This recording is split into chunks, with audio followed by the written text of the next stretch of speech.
Heatbeat. Hi everyone, it's Elaine here with Neon Owl. We connect people through music, passion, and giving back. And each week we feature an artist interview. So make sure to check us out on our social media, Facebook, Twitter, Instagram, Neon Owl Co., or check out our website, www.neonowl.co. So today we have Austin and Matias here from Heatbeat. They've been featured in A State of Trance multiple times, and they're also ranked on DJ Mag's Hot 100. Really excited to have you guys here, guys. Hi, hello. How are you guys? Hi, Elaine. Yeah, so they'll be playing at DNA Lounge tonight. So, really excited to have you guys here. And tell us about your trip. We are playing tonight here, of course, San Francisco. San Francisco is one of the best crowds in the US, one of our personal favorites. We are already playing in another venues. This time is the first one in DNA Lounge. And we saw a lot of hype on the social medias regarding this one, so can't wait to play and see how is the energy over there. That's gonna be special because we have a lot of new tracks. That's gonna be the first time playing that track here in USA, So there are a lot of fans waiting for that. Yeah. Always posting on Twitter, hey, when you wanna play your new track? It's killing me, or your new track. Whatever. So Yeah. that's good. Okay, cool. Well, we always like to start with a positive focus. So something that you're either grateful for right now or you're really excited about. Okay, right now we are super excited with a vocal track that we are making. I think it's going to be a super big one. I think we are Armada, we show it to Armada and they were like, whoa guys, this is just amazing. So hopefully when you hear this in 6 months, more or less, you remember this moment, and the guys that see this could say, that was a track, Yeah. Is it dropping in 6 months? Yeah, around, because we still have to finish it, and then when you finally finish it, it takes like 3 months more or less to get released. Yeah, we want to be really sure about the track before release. Okay. Well, keep us posted on that. Yeah, definitely. And so we want to talk a little bit about how Heatbeat came about. So can you tell us a little bit about the story and how you two met and started working together? Heatbeat, it's a 9-year project. We met each other in 9 years ago. We used to do forums, forums, and there was one in Argentina, and there was a forum of production, music EDM production. And he was posting his tracks, I was posting mine, and I remember I sent a private message to him like, hey man, I like your stuff, we have to do something together. He replied me and he invited me to his house. So as soon as I arrived to his home, we connect together, we made our first track, and it was 2 weeks after that, Paul Van Dyke was playing it. Yeah. At that moment, like 2006, 2007, Paul was huge. Yeah. Still huge, of course. Of course. He was the number one. Yeah. Also, in the beginning, for us, it was like a hobby, like a job. But after that, we say, okay, definitely we have to work more on more tracks. And after that, I remember Armin van Buuren played another track, and we say, wow. Yeah. Definitely, we have to work together. So. And then the rest is history. Exactly. And it's interesting because when people ask us like, hey, I'm starting, I want to be the next Tiesto, I want to be just we said like, dude, just keep calm, you don't have to be the next anything. Just enjoy yourself, show your art to the people, and that's the most important thing, and that's how the biggest name starts, just chilling out, no thinking about to be the next whatever. Yeah. And so then throughout your journey so far, what would you guys say has been either the most challenging and the most rewarding? I think that we are a duo, right? And it's like a marriage for us, to be honest. Because, but yeah, definitely. Yeah. Sounds weird, but no. But you guys understand me, and a challenge is to always be good, we don't fight. That's super cool. But it's a challenge, I know him for 9 years. he knows me for 9 years, and it's a challenge always to show to do an evolution with our sound. Of course, if you hear Heatbeat 9 years ago and now, there's an evolution. And I think that's great, and that's always challenge. Every time we go to the studio, we want to do something new, something fresh, and I think that's a big key for Heatbeat. Yeah, and always we have to be focused in the same way. Okay, we're gonna do this new idea. Okay, are you okay? Yeah, are you okay? So it's like she said, like a challenge always. I don't know. For example, right now we're trying to change a little of our style. So we are always talking about how to make that. So yes, it's hard sometimes, but at the same time it's funny. Yeah. Do you guys usually agree, or you guys? No. We usually, what we always say is like, if he drops with an idea, and I'm not sure, my idea is to say, okay, I'm not sure, but let's try it. He does the same, and usually it works. But the good thing is that we are both on that, and we always try. It's that no, just forget about that. No, we never said that, because that's why we are a duo, and we think that two heads thinks better than one, that's a plus for us. Yeah. And what's been the most rewarding thing for you guys so far? Well, I think, for example, playing in this year, we play in an Ultra, Buenos Aires, right? And we play in front of 25,000 people, and that was great, or playing in Ibiza, when you're a kid and you see the movies or you see the video clips, and you saw the biggest names playing in Ibiza, and then it was me and Matias playing on clubs like Ushuaia or Privilege or I don't know, like Space, and it's amazing. It's like, wow, that's super rewarding. We are finally there, playing.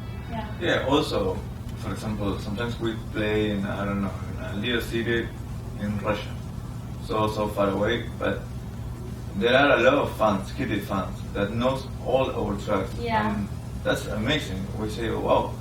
Yeah, definitely. Yeah. Definitely, that's a good one. Yeah, you're in the middle of nowhere, in a good way, right?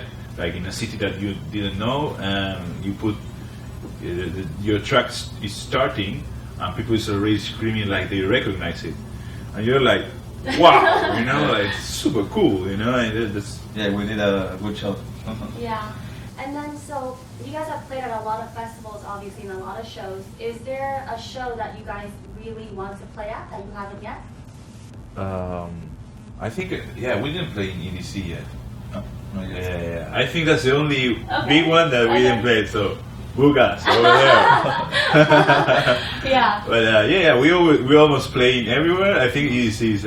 I'm sure next year we're going to make it. All right. Sooner or later. There. Sooner or later. Yeah. And what about the most memorable track that you guys have produced so far? Well, it's difficult. It's like you're a father and you say Pick your favorite child. which is your favorite kid. It's difficult. There are a couple of tracks even that they didn't get too many feedback. Like other ones, but you still like them. Yeah. I don't know. Rock Monster, I think that. But in the end, I think Rocker Monster is one of our hits or whatever, and one of the tracks that we still playing, and people still recognize it and cheer up, and they still asking for that one. Even we there is a guy from Argentina which is called Rodrigo Dean. He made a new remix of a new version of Rocker Monster, and we are playing that one, which it's like a more freshy sound of the Rock Monster. So probably Rock Monster is one of. I'm super excited, and I'm really happy with Matias thinks the same about our new single. It's Killing Me. Yes. It has a lot of good support, a lot of big feedback. I think every trans DJ played that one. So I think we are super close with that one right now.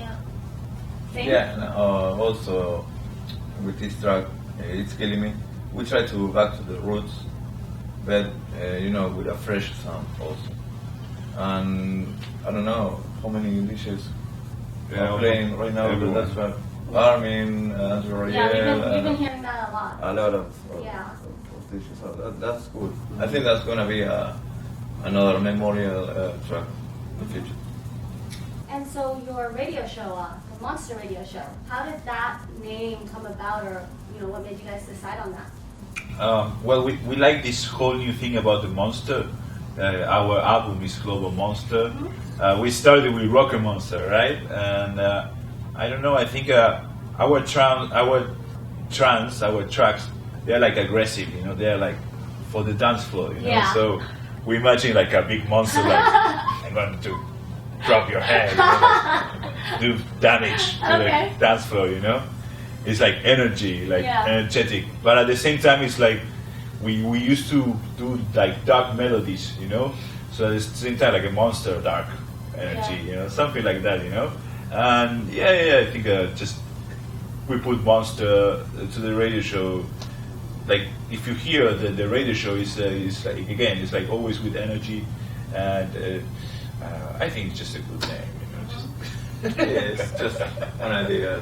We put as like our fans. For example, he preferred called. Yeah. I am a Rocky Monster Heatbeat fan, so also it's always it's about like the a rocker. Yeah. concept in general for Heatbeat. Okay.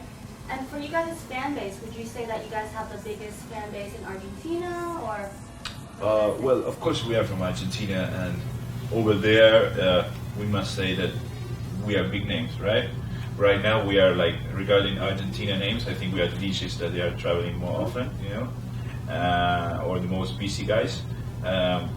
Over there, imagine we do our monster nights, and we can. Last time it was 3,000 people, just us, Yeah. and we are like kind of big over there. But at the same time, we recognize like slowly that, of course, since we've been on tour for the last worldwide tours, heavy for the last 6 years, people from other countries, of course, they are always like following us and supporting us. So we don't think it's just Argentina, Of course, Argentina is our home base, our homeland, right? But in the end, right now we see it's like a worldwide fan base, Yeah. Yeah, but anyway, it's always a challenge because it's not the same play in Argentina that play in China or Russia or whatever. Because every crowd have different, I don't know, taste. yeah, taste. Yeah. Maybe in Argentina we know about the crowd all. They know everything about us, but it's not the same in another country. So it's always a challenge trying to learn about the crowd. Yeah. Okay. And so we have some personal questions for you guys as well. So we will start off with, what did you both want to be when you were a kid? Okay, this is funny. I want to have my own like Subway place, like for sandwiches. Sandwich? Yeah. I don't know why. I always tell my mom like, I want to make sandwich for the people, Okay. I think I don't know what happened in my head over there. That's the first time I've heard that, but okay. Yeah. Is that still on the agenda, or? No, I don't think so. Okay. And I want to be. I remember. I think that. Well, I like the manga animes. So What was that? it's called mangaka. The anime. Yeah, the animes, Oh. The animes drawers. comics. Yeah. Yeah, comics. Yeah, okay. So like just a drawing. Yeah. Yeah. And who would you guys say has been your biggest influences? Whether that's in music or like your personal life. Well, regarding music, we like Daft Punk a lot. I think he's one of our biggest. Matt is a big fan of Linkin Park. Yeah, the new Yeah. metal music like Linkin Park, Slipknot, Korn. Also, I like the classical music or industrial music like Rammstein, Yeah. Nine. But it's funny if you hear our tracks, you can see all those influences Yeah. coming over there. So yeah, it's and personal influence. I don't know. My dad, he always said like, "You're going to work in an office," and now it's not happened. So I'm like, Yeah. Has has your family always been supportive as far as like you guys wanting to pursue music? Well, in the beginning they were like, "What are you doing in the computer the whole day?" Yes. And we were like 18, 19, 20 Yeah. years old, and they were like, of course, worried, But then when they start to see our started to recognize that we were doing good and we were doing what we love, and we were starting bringing money to our houses. They were like, okay, do that. Yeah. Yeah, it was the same with me. Yeah. And outside of music, what else are you guys' hobbies? What else do you like to do? I like to play games a lot. Like computer games? Yeah, or PS4. Yeah. I like Dragon Ball, Pokemon. Who's your favorite? What's your favorite Pokemon? My favorite Bulbasaur. The Bulbasaur? Yeah, Okay. Yeah, I like Squirtle. Squirtle You and like Jigglypuff. Squirtle? No, I prefer Charizard. I prefer Charizard. Big Yeah. dragon, Yeah. And what's your favorite food? My favorite food, soups. I like different kind of soup, like ramen Okay. or soto ayam. I like to go to when I tour to Asia. Yeah. They have different weird soups. And, Yeah. yeah. Will you try like anything when you're traveling and? Not anything. Sometimes if you have to your plane is the other day, right? If you have to fly the other day, I try to chicken with rice. That's it. Yeah. Or meat or salad, because you don't want to get intoxicated during a plane. It's a nightmare. So, but if you stay like one week in some country, waiting to play, we can go to an ethnic restaurant and try different things. Yeah. Yeah, I like the Chinese food, but for me the best food is the Argentinian barbecue. Okay. Yeah, it's the best. Okay. And so aside from that, you guys obviously have a ton of fans, and there's a lot of people that are out there, either as an aspiring producer or a DJ. What kind of advice do you have for someone with a dream that seems to be a little bit far-fetched right now? Well, the first thing to do to say is be patient. Sometimes you enter to the studio and you don't have any idea or inspiration, so turn on the PS4 and play some games, and then after that go back and see what happens. Because it's not that every day you comes with a new idea or a new track. And if you try to force it, then nothing happens and you get sad. So I think that's a good thing to say to the young producers. Yeah. Yeah, also listen a lot of music, not only EDM. Maybe it's good listen classical, rock, whatever, because you can learn different. You can get different ideas from every style. So that's cool. And what do you think? What would you say is the rule of thumb as far as wanting to be a good DJ or a good producer? What traits must that person have? I think they need to have their own sound. Because if you finally reach a unique sound, you have something different to show to people. And that's good. But if you sounds like Tiesto, or you sound like Hardwell, or you sound like Armin, you're just a copy.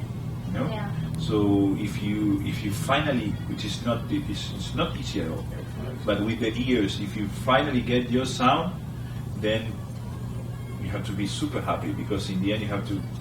People will hear this and they will say, hey, this is different, and they're going to start listening to your music, and maybe they can be your fans. Yeah. How long do you think it took you guys to kind of get that? Years. Very well. 4 or 5 years. Yeah. Yeah. Maybe, yeah. Less or more, but it took a lot. Like we always try to combine trance with different styles, like trance but with electro, with techno, with progressive or whatever. But I think even we didn't recognize when we find our sound. Yeah. You said other people say, "Hey, that's your sound." Yeah. And we're like, "Oh, cool." Uh-huh. And what would you say has been your biggest accomplishment up to date?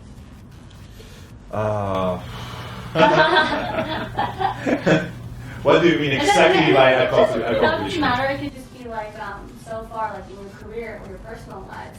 What do you guys feel the most proud of? Well, I'm really proud that we tour a lot, right?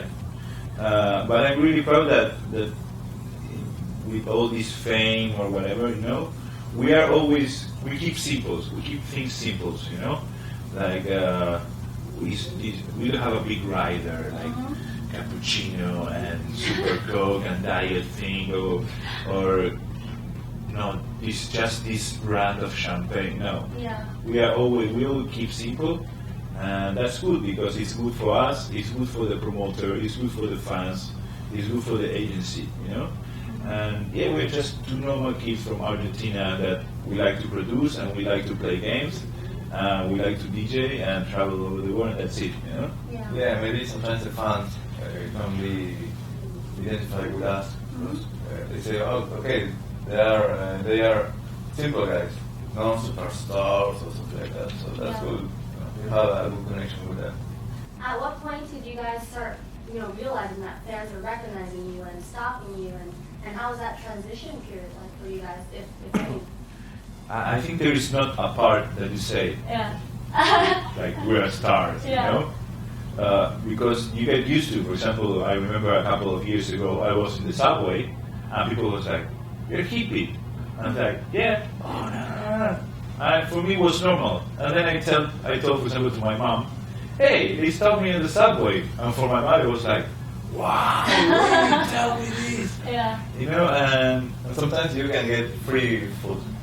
yeah, sometimes for Free example. soups and free Chinese Yeah, food. yeah. we were in a restaurant, and the guy recognized that, "Hey, you eat for free." And we said, "Okay, then I'm going to come back." But yeah, you don't recognize that. It's a slowly process, and then you look at yourself and, wow, people is stopping me at the street. And you're like, wow, interesting. Yeah. Okay. And what words do you have to say to your fans right now for those that are listening? Hi guys. Well, again, thank you for the support. We are super happy with what is Heatbeat right now, with our sound. We have a lot of new tracks coming. We have a new compilation coming. So A lot of surprise.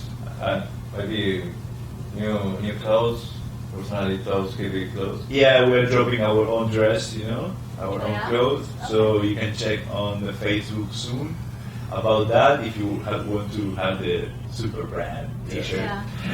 Girls and T-shirt. guys, right? Yeah. And well, I hope to see you soon in the world. And I don't know, keep positive. That's the best thing to do. Okay. And so, what does music mean to you? Music is a language. It's a way to talk and connect with people without saying anything. Just looking at the other people and show your art. And yeah, it's a completely new and unique language. Yeah, and the same for me, and it's like a lifestyle. But yeah, definitely it's a language. Yeah. You can say a lot of stuff Yeah. with the music. And then one last question is, if you were to leave behind a legacy, what would that be, and how do you guys want to be remembered as? Wow, good question. Okay, I think I wanted to be recognized as two simple guys that they play games, they are friends, they do music for their passion and love, not for money, for example. And yeah, I think like, hey, Heatbeat, oh yeah, I know those guys. They do a good music, That would be a good legacy. Like keep things simple and they recognize with a smile, like, hey, we're those two cool guys, Yeah, definitely. Just that. That's our way of living, definitely. Okay. All right, guys. Once again, Heatbeat. I'm really excited to see him tonight at DNA Lounge, and make sure you check out the new track, It's Killing Me. Thanks, Bye. guys. Cheers.